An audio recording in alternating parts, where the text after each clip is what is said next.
Dengan demikian, saya berharap Kementerian Agama Republik Indonesia melakukan reformasi atas hal tersebut demi menciptakan dan juga mewujudkan keberlanjutan kerukunan antar umat beragama di Indonesia. Elia, bener-bener lu ya minta reformasi Al-Quran, reformasi gigi lu.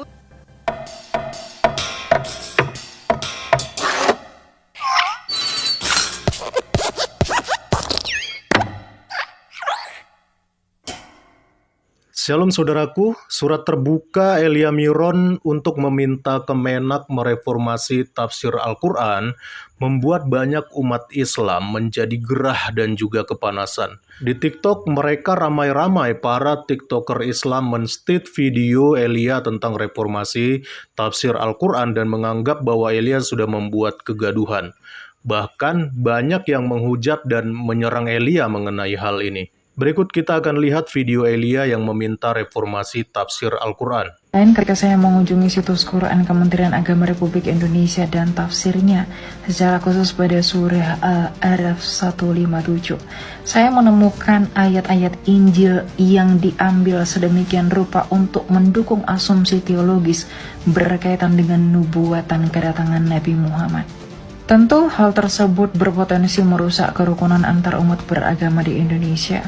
Namun meskipun kekristenan yang adalah yang tertua, sejak purbakala oleh bapak-bapak gereja, para rasul dan para murid, tidak pernah menggunakan ayat-ayat tersebut sebagai landasan teologis bahwa akan ada nabi yang akan datang setelah Yesus Kristus berdasarkan data-data Injil itu sendiri. Di mana tentu saja penggunaan ayat-ayat di dalam Taurat dan Injil kekristenan oleh pihak non-kekristenan dan dijadikan sebagai pandangan teologis hanya akan menimbulkan perdebatan dan juga kerusakan kerukunan antar umat beragama bagi kedua belah pihak.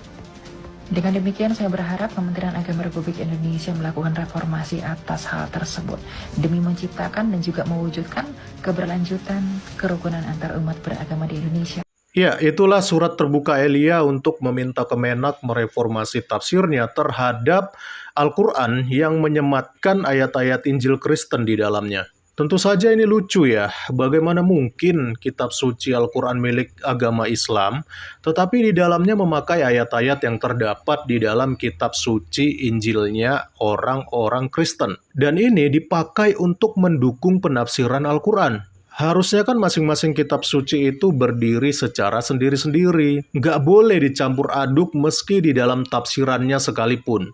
Apalagi selama ini kan banyak sekali tuduhan yang mengatakan bahwa kitab suci agama Kristen itu sudah dipalsukan dan sudah diubah-ubah. Tetapi anehnya, kalau sudah dipalsukan, mengapa dipakai sebagai referensi di dalam tafsir Al-Quran versi Kemenak? Ini kan standar ganda namanya. Dan yang lucunya, ketika Elia menyampaikan tentang masalah ini, langsung banyak oknum sumbu pendek yang kejang-kejang kepanasan ya. Seperti video-video berikut ini, mari kita lihat. Dengan demikian, saya berharap Kementerian Agama Republik Indonesia melakukan reformasi atas hal tersebut demi menciptakan dan juga mewujudkan keberlanjutan kerukunan antar umat beragama di Indonesia. Elia, bener-bener lu ya minta reformasi Al-Quran, reformasi gigi lu. Lu track-tracknya toleransi lu ketika ngelihat ayat Al-Quran yang mirip dengan Injil, kenapa lu kepanasan? Minta direformasi segala. Siapa lu? Gue kasih tahu sama lu ya, nggak ada di dunia ini yang boleh mereformasi Al-Quran. Kalau ada orang itu di Indonesia, gue bakar. Bukannya lu yang bilang kalau toleransi itu artinya membiarkan. Ya udah, biarkan umat Islam mempercayai Al-Quran mereka. Selama lu konten tentang agama lu mau mengatakan teologi lah, sejarah lah, apapun itu, gue nggak peduli, bodoh amat. Tapi jangan senggol Al-Quran gue. Dia gue kasih tahu, sorry. Nih gue kasih tahu sama lu, selain Al-Quran, umat Islam juga wajib mempercayai dan juga mengimani kitab Zabur, Taurat, dan juga Injil. Dan adapun Injil yang kami percaya adalah Injil yang dibawakan Nabi Isa. Dan Injil yang kami percaya itu nggak bisa diubah-ubah sama manusia. Jadi kalau lu ngerasa Injil Nabi Isa dan juga Yesus beda, ya udah ngapain lu sama-samain. Dan sebenarnya gue nggak kaget sama orang-orang seperti itu. Justru orang-orang seperti lu sudah dijelaskan di Al-Quran. Jadi makasih juga gara-gara lu membuktikan kebenaran Al-Quran. Sebenarnya gue dukung content creator kayak lu. Jadi suatu saat nanti jika ada kasus intoleransi minoritas gitu, lu aja yang speak up, gak usah gue diubrek-ubrek. Lu terserah lu mau bilang Islam lahir abad berapa sampai bilang Nabi palsu, asal jangan lu mention Rasulullah gue. Tapi yang jelas ini adalah bukti peninggalan Nabi Ibrahim. Ini adalah salah satu orang yang lebih mengedepankan sentimennya daripada otaknya ya, sehingga menjadi bodoh dan tidak memahami apa yang disampaikan oleh Elia. Padahal Elia meminta yang direformasi itu adalah tafsir Al-Qur'annya yang mengutip ayat dalam Injil Kristen. Bukan Al-Qur'annya yang direformasi. Malu saya lihat orang ini. Brewoknya doang ditebalin, tapi otaknya kagak. Dengan demikian, saya berharap Kementerian Agama Republik Indonesia melakukan reformasi atas hal tersebut demi menciptakan dan juga mewujudkan keberlanjutan kerukunan antar umat beragama di Indonesia. Kamu ini menginginkan reformasi Al-Quran. Mbak, kamu tahu gak sih Al-Quran itu apa? Al-Quran itu adalah firman Allah Subhanahu wa Ta'ala. Firman Allah loh, firman Tuhannya umat Islam. Dan yang lebih gak masuk akal lagi, kamu meminta reformasi itu kepada Kementerian Agama Republik Indonesia. Mbak, gue bilangin ya, kamu ini adalah orang yang selalu berkoar-koar tentang toleransi, perdamaian. Kamu selalu mengatakan itu yang saya imani, itu yang saya yakini. Sama! Al-Quran itu adalah yang diimani oleh umat Islam. Dan Al-Quran itu bukan milik Kementerian Agama. Al-Quran itu adalah milik seluruh umat agama Islam di muka bumi. Dan kamu minta reformasi ayat Al-Quran kepada Kementerian Agama Republik Indonesia. Mbak, kenapa sih nggak ngurusin agama kamu sendiri aja? Kenapa harus nyentuh-nyentuh agama orang lain? Kamu ini lama-lama blunder, tau gak sih? Nih aku kasih tahu lagi ya, Injil dan Taurat itu di Islam ada. Kita, umat Islam, mengimani juga adanya kitab suci sebelum adanya Al-Quran. Kitab suci itu dibawa oleh nabi-nabi sebelum Nabi Muhammad. Setelah itu, dari Zabur, Taurat, Injil, terus dibelokkan oleh kaum-kaum Bani Israel. Makanya itu ada Nabi Muhammad untuk membenarkan adanya Al-Quran, untuk membenarkan sekaligus menutup kitab-kitab suci. Makanya kenapa Injil dan Taurat itu ada di dalam Al-Quran. Kalau kamu tidak mengimani adanya Nabi setelah Nabi Isa, itu iman kamu. Jangan otak-atik iman orang lain. Apalagi minta reformasi kitab agama lain kepada Kementerian Agama. Mbak, yang kamu minta reformasi itu adalah firman Tuhan. Kemanapun kamu pergi, kalau kamu nyari Al-Quran ya, ke pelosok dunia manapun, Al-Qurannya tetap bakal sama, gak pernah berubah. Al-Quran itu tidak pernah direvisi. Dan kamu berani-beraninya minta reformasi ayat suci Al-Quran. Kami umat Muslim tidak pernah meminta reformasi Alkitab kamu. Yang merevisi Alkitab kamu sendiri adalah umat kamu. Jadi kenapa kamu harus ngotak-ngatik kitab Al-Quran? Kenapa? Kamu bicara toleransi. Toleransi adalah membiarkan. Ya sudah, bahas ranahmu sendiri. Kamu bahas perdamaian, kamu bicara seperti ini, meminta reformasi kitab suci orang lain. Apa itu tidak memecah belah? Nah, yang ini juga ya, seorang gadis muslim, cantik doang, tapi sayang otaknya juga nggak dipakai.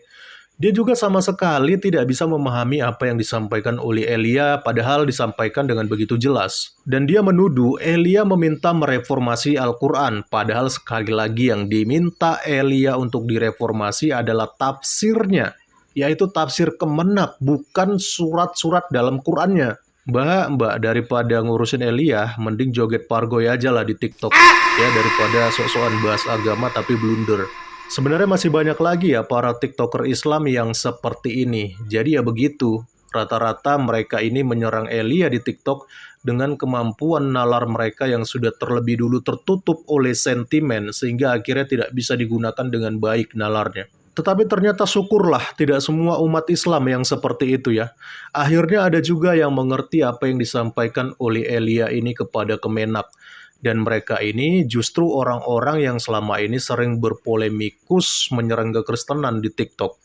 Yaitu Donditan, Uniriva, dan para komplotannya ya. Mari kita lihat videonya.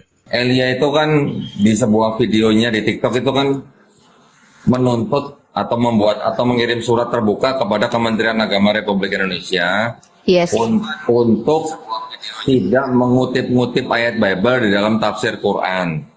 Iya. Khususnya itu ada di surat Al-A'raf kalau nggak salah ayat 157. Memang di situ saya tahu dari dulu, saya udah lama tahu, saya udah pernah punya pikiran yang sebenarnya kurang lebih sama dengan Elia lah. Dalam hal ini saya setuju dengan Elia. Sama.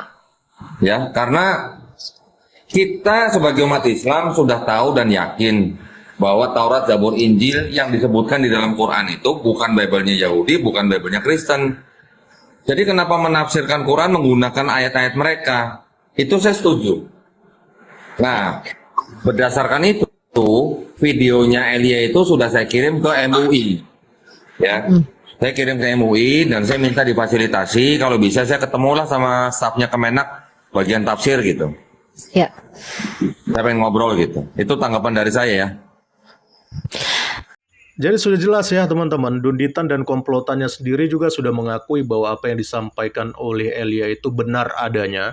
Bahkan mereka juga setuju dengan pendapat Elia mengenai reformasi tafsir Al-Quran oleh Kemenak. Alhamdulillah lah ya, akhirnya di antara setiap orang yang salah paham tentang narasi Elia, ada juga umat Islam yang mengerti dan mereka tidak gengsi untuk mengakui apa yang disampaikan oleh Elia adalah kebenaran. Ya, kita dukung lah ya, semoga rencana Dunditan untuk menemui MUI dan meminta untuk meninjau kembali tafsir yang sudah mengutip ayat-ayat dalam Bible itu segera diproses, bahkan kalau bisa hal ini juga sampai kepada Kemenak. Karena sebenarnya kalau ayat Bible ini tetap dipakai, yang malu nantinya tetap mereka juga kok. Kitab suci agama lain tapi dipakai dalam tafsir kitab suci mereka, kan lucu kan? Seolah-olah Al-Quran itu tidak bisa berdiri sendiri sehingga perlu memakai ayat-ayat kitab suci Bible untuk mendukung tafsirannya. Yuk bisa yuk, katanya kan lakum dinukum waliyadin, agamamu agamamu, agamaku agamaku. Jadi ya marilah, pakailah kitab suci kalian sendiri, biarkan kami memakai kitab suci kami sendiri.